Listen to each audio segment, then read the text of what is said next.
Hi everyone, it's Vijay from Empire City Occupational Therapy. So today we're going to be talking about wrist fractures, some exercises you can do at home to decrease your pain, increase your mobility, and to really get your wrist and hand healing beautifully again.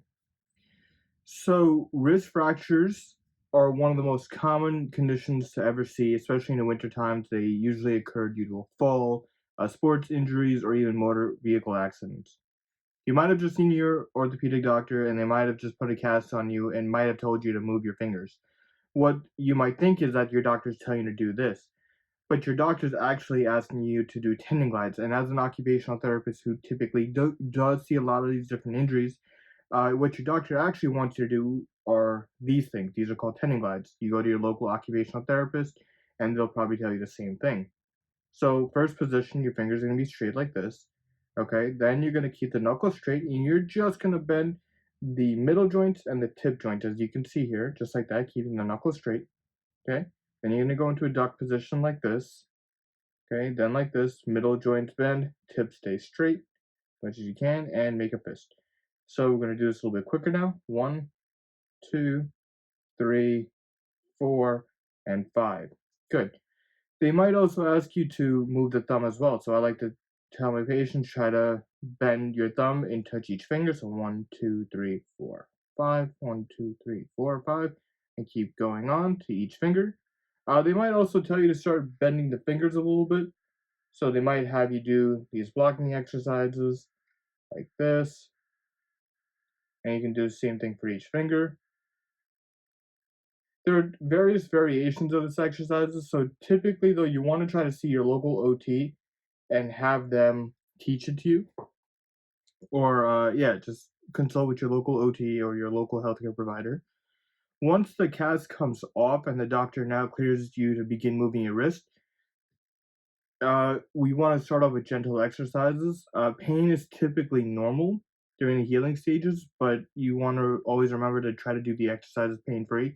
I always like to tell my patients that you want to try to normalize movement again as you're starting to begin to move it with little to no pain as possible, just so that it really helps with your healing.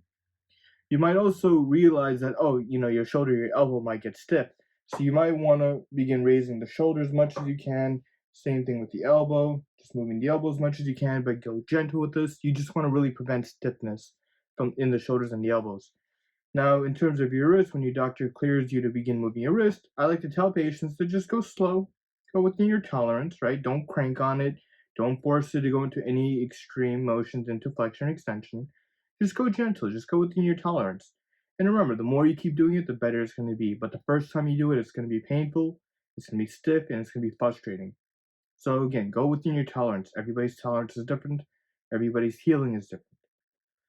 So I like to say just gently bend it forward, bring it back, and just go gentle, gentle, gentle. That's all you can do. Okay? And then you can also begin to stretch it as well. This is the prayer stretch. This is what I like to do to regain some of that wrist flexion. So you can do this. This exercise is great. You can also stretch it this way. Right? You can stretch it this way. And you can also stretch your wrist extensors this way. Those are some good wrist stretches.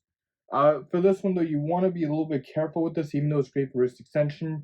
You want to try to prevent excessive wrist flexion to prevent carpal tunnel syndrome.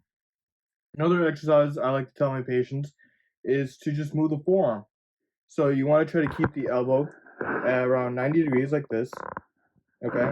And so you might start them off like this. Just have them go forearm up, palm down, palm up, palm down, palm up, palm down. And I like to tell my patients to go with 3 sets of 10 for these different exercises and go from there. How long, though, you do it for can vary. I would say go within your tolerance, 3 sets of 10, maybe 2 or 3 times a day, as much as you can, and just go based on your tolerance. Again, the biggest takeaway is to start moving your wrist and your hand and your arm as much as you can, as early as you can, once, cleared by a doctor, as early as you can with as little pain as possible.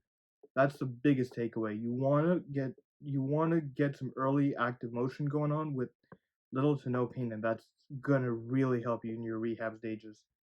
You might be wondering, okay, when can I start lifting weights? That's up to your doctor. I would say consult with your local orthopedic doctor and see based on the x-rays. They might tell you to begin weight training, strengthening after 6 weeks, but a lot of that can vary. Consult with your local occupational therapist as well as your local doctor regarding your wrist. And good luck, and let us know if these exercises have helped. Take care.